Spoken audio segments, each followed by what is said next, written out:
Rekam, rekam. Ya, Assalamualaikum warahmatullahi wabarakatuh. Di sini saya akan menjelaskan atau memutarkan video tentang isu kontemporer yang akan saya angkat menjadi judul pembahasan kita hari ini. Jadi langsung saja kita mulai videonya. Untuk di-play mohon izin, Mbak Yuliani.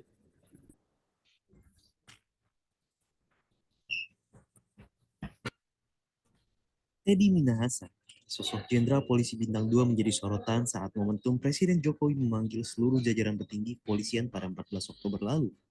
Runyam semuanya, jatuh ke angka yang paling rendah. Seorang perwira tinggi polisi berbintang 2 ini ditetapkan sebagai tersangka kasus peredaran narkoba seberat 5 kg. Kabar yang mengejutkan sebab sebelumnya Kapolri baru saja menetapkan Teddy Minahasa sebagai Kapolda Jawa Timur, menggantikan Irjen Niko Afinta. Diduga narkoba yang dimaksud berasal dari barang bukti saat Polres Bukit Tinggi menangkap 8 pengedar sabu sebesar 41,4 kg.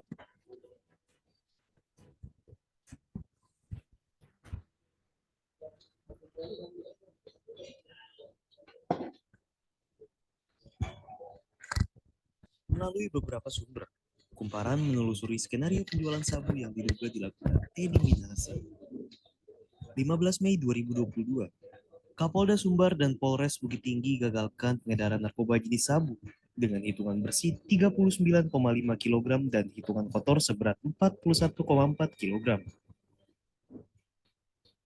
19 Mei 2022, Dodi bertanya kepada Teddy untuk baiknya mengikuti hitungan bersih atau kotor berat sabu untuk konferensi pers di tanggal 21 Mei 2022. Teddy memerintahkan untuk mengikuti berat kotor, yaitu sebesar 41,4 kg. 20 Mei 2022, melalui ajudannya Teddy memanggil Dodi untuk menemuinya dan memerintahkan menukar 10 kg sabu tawas dengan embel-embel undercover buying dan bonus anggota. Dodi disebut sempat menolak, namun perintah itu akhirnya dilakukan dengan ketentuan jika selama 1 bulan barang tersebut tidak diambil, akan dimusnahkan. Jadi pada saat itu memang ATM itu kalau dari penjelasan Dodi itu tidak memberitahu apa motif aslinya. Walaupun dia menolak dulu sebelumnya, siap tidak berani jenderal. Dia bilang untuk apa kan gitu, itu kan adalah wujud penolakan sebenarnya. Usai menghadap Teddy, Dodi disebut berkomunikasi dengan orang kepercayaannya, Syamsul Ma'ruf, terkait permintaan Teddy. Dodi pun memutuskan untuk menukar 5 kg saja. 12 Juni 2022, Dodi perintahkan Arif untuk menukar 5 kg sabu dengan tawas di ruang Kapolres Bukit Tinggi. Usai ditukar, Dodi dan Arif pun khawatir karena jika terlalu lama akan menjadi bom waktu. 14 Juni 2022, Dodi sempat menanyakan langsung kepada Teddy terkait sabu ini akan dibawa kemana. Teddy pun meminta agar Dodi menyimpan terlebih dahulu. 15 Juni 2022, pemusnahan sabu 41,4 kg pun berlangsung dipimpin oleh Kapolda Sumbar saat itu, Teddy Minahasa. 6,14 kg dipisahkan untuk barang bukti di pengadilan, 35 kg diantaranya 5 kg tawas pun dimusnahkan. 23 Juni hingga 26 Juli 2022, sebulan berlalu 5 kg sabu tersebut masih tetap ada. Teddy mengenalkan Dodi kepada Linda, sang pembeli sabu. Sebulan berlangsung, Dodi pun berusaha menghindar dari komunikasi melalui WhatsApp terkait lokasi pertemuan pembelian sabu tersebut. Pada akhirnya, sepakat Dodi bersama Arif pergi ke Jakarta untuk melakukan transaksi tersebut. Sebagian sabu pun disimpan di kediaman Dodi. 24 September 2022, saat transaksi bersama Linda, Arif menggunakan nama Dodi. Sabu seberat 1 kg pun laku terjual dengan nilai 500 juta rupiah. Dari 500 juta tersebut, Arif mendapatkan 50 juta, Linda 50 juta, Kompol Kasranto 100 juta, dan Teddy 300 juta rupiah. Saya lihat dalam BAP, saya baca semua kronologisnya, saya buat bagan, dan saya bisa menyimpulkan bahwa Dodi tidak menerima seperak pun dari hasil penjualan narkoba tersebut. Yang menerima hanya Arif, Linda, Pak Kasranto, dan TN. 28 September 2022. Usai pembagian hasil antara penjual, pengantar, dan pembeli, Dodi menukarkan sisa uang sebesar 300 juta rupiah ke dolar Singapura menjadi SGD 27.300, yang mana diberikan kepada Teddy di kediamannya. Lantas, bagaimana nama Teddy Minahasa bisa terungkap dalam kasus ini? Peredaran narkoba ini terendus oleh Polres Jakarta Pusat, di mana tersangka berinisial HE terciduk di kosannya dengan barang bukti sabu seberat 44 gram. Pengembangan pun dilakukan kepolisian, hingga akhirnya berujung pada nama Ahmad Darmawan, anggota Polsek Kalibaru. Bermula dari situlah akhirnya mencuat nama Arif, Dodi, hingga Teddy. Kami seperti sebelum-sebelumnya juga melakukan pendalaman kepada AC dari mana barang yang bersangkutan. Nah, di sanalah muncul nama KS, ya, salah seorang Kapolsek di Jakarta Utara, di Tanjung Priok, ya, di Tanjung Priok. Dan dari situ saya melaporkan kepada Bapak Kapolda terkait dengan informasi yang kami dapat serta pengungkapan sebelum-sebelumnya. Dalam kasus ini, polisi menetapkan 11 tersangka. 5 diantaranya adalah anggota aktif Polri termasuk Teddy. Sisanya merupakan warga sipil. Jadi setelah saya simpulkan, saya analisa, dan ketika saya mendampingi dalam pemeriksaan, itu semua saya bisa dapat garis benang merahnya. Bahwa Pak TM lah yang menjadi otak, menjadi inisiator, menjadi penggagas dalam semua rentetan peristiwa ini.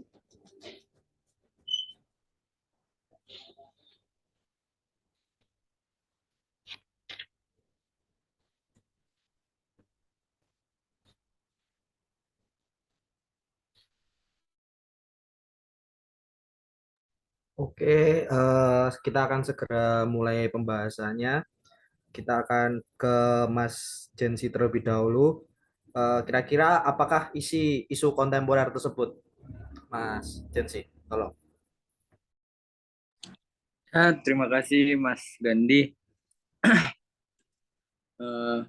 Isi dari isu kontemporer tersebut yaitu yang kita barusan lihat bahwa terdapat kasus pidana narkoba yang melibatkan Pak Teddy Minahasa, yaitu dia seorang mantan Kapolda, calon Kapolda dari Jawa Timur yang dia terjerat kasus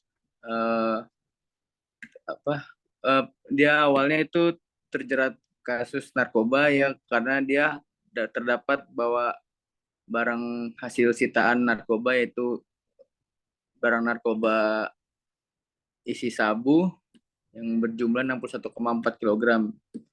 Lalu dia tertangkap oleh terjerat kasus narkoba tersebut.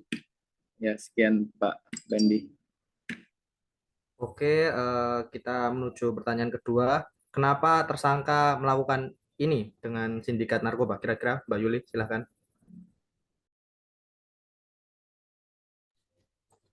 Ya, terima kasih Mas Gandhi. Dari pemutaran video yang telah kita saksikan tadi, jelas kenapa tersangka bisa terjerat dalam kasus ini, yaitu karena dia merasa dia memiliki jabatan dan merasa memiliki kekuasaan untuk memerintahkan anggotanya dalam pengambilan barang bukti yang akhirnya disalahgunakan untuk diedarkan ke masyarakat untuk mencari keuntungan diri sendiri dan beberapa anggota yang telah membantunya gitu. Oke, jawaban saya terima. Pertanyaan selanjutnya untuk Mas Zidan. Kira-kira siapa saja ini yang terlibat dalam sindikat jual beli narkoba ini?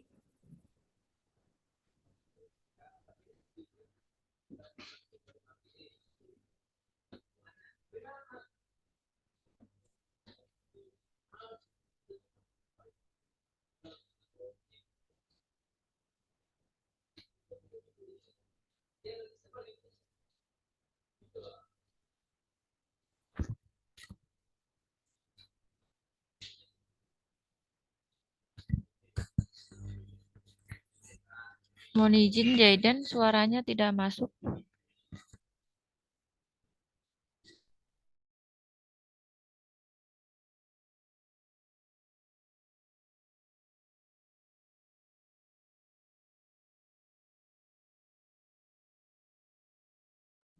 Suaranya nggak ada. Halo, halo, halo, halo. Eh, Udah itu. Ya, Mas Gandhi, tadi ada 11 tersangka yang ditangkap dari video tadi, yaitu ada Teddy Minahasa, kemudian Hendra, Ariel Firmansyah, Ahmad Darmawan, Mai Siska, Kasranto, Janto, pembeli bernama Linda, Samsul Ma'arif, Muhammad Nasir, dan Dodi. Terima kasih. Terima Mas kasih Gandhi. atas jawabannya. Lalu kita ke Mbak Kori. Siapakah kapan sindikat ini mulai terbongkar oleh kepolisian? Kira-kira, Mbak Cori, tolong. Baik, menurut saya dari tayangan video tadi sudah dijelaskan kalau sindikat ini mulai terbongkar pada saat Polres Jakarta ya kalau tidak salah itu menemukan di salah satu orang berinisial HE itu memiliki sabu seberat 44 gram. Nah dari situ muncullah nama Bapak Reskim tadi yang Kapolres Jakarta Tanjung Priuk ya kalau tidak salah itu sampai akhirnya ke Bapak Teddy itu tadi. Oke, terima kasih. Lanjut, kita akan meminta solusi dan antisipasi kepada para audiens, dimulai dari Mas Yensi. Silahkan untuk memberikan solusi dan antisipasi. ya, terima kasih Mas Gandhi. Ya, eh, menurut saya solusi dari hal tersebut, hal yang kita lihat tadi video ini, yaitu menurut saya bahwa kalau hukum di Indonesia ini masih tumpul ke bawah ya menurut saya ini yaitu solusi saya bahwa eh, hukum harus lebih ketat lagi, harus lebih profesional lagi untuk menindaklanjuti kasus ini karena banyak korban yang merasa merugikan seperti jeleknya jika terkena barang narkoba tersebut untuk Indonesia juga khususnya ya menurut saya begitu. Terima kasih Pak Gandhi. Terima kasih, Mas Yensi. Kita lanjut ke Mbak Cori. Silahkan untuk memberikan solusi dan antisipasinya. Silahkan. Baik, mohon izin kalau dari saya solusi dari permasalahan ini saya menyarankan untuk lebih banyak sosialisasi kepada mungkin aparat maupun seperti jajaran kita-kita yang mungkin PNS atau instansi-instansi maupun ke masyarakat luas. Dikarenakan kasus seperti ini tidak bakal terjadi apabila tidak ada kesempatan dan mungkin kurangnya pemahaman maupun peringatan untuk masyarakat luas maupun dari instansi-instansi untuk saling mengingatkan apabila narkoba ini adalah barang yang diharamkan maupun tidak layak diperjualbelikan di negara ini. Gitu kurang lebih. Terima kasih. Oke, terima kasih atas solusi dan antisipasinya. Kita lanjut ke Mbak Yuli. Tolong berikan solusi dan antisipasi Anda. Solusi dari saya mungkin karena salah satu fungsi dari pihak kepolisian itu adalah untuk menjaga keamanan masyarakat. Jadi dari situ, dari kejadian tersebut atau kasus ini tadi, sebaiknya pihak kepolisian itu menambah keamanan dan menambah tingkat ketelitian dalam menyimpan barang bukti, mulai dari proses penyimpanannya, tempat penyimpanan barang bukti tersebut tuh harus ditambahkan keamanannya. Bisa saja dengan menambah beberapa CCTV ataupun penjagaan yang lebih ketat lagi begitu. Oke, terima kasih. Lanjut kita ke Mas Zidan. Tolong berikan solusi dan antisipasi. Ya, Mas Gandhi, menurut saya solusi yang terbaik untuk masalah ini yaitu pendidikan moral, ya, Mas. Karena kan hal ini tidak terjadi kalau setiap moral setiap orang tuh berada dalam kualitas yang baik. Di sini juga kasusnya yaitu dilakukan oleh seorang polisi yang seharusnya dia sebagai penegak hukum, tetapi dia malah melakukan pelanggaran hukum. Seharusnya dia menjadi contoh bagi masyarakat, tapi dia malah memberikan contoh yang buruk buat masyarakat. Ya, memang harus pendidikan moral yang baik buat setiap orang. Terima kasih, Gandhi. Oke, terima kasih atas solusi dan antisipasinya. Akhirnya terima kasih telah juga join untuk Zoom ini. Saya kira cukup dari saya. Terima kasih. Wassalamualaikum warahmatullahi wabarakatuh.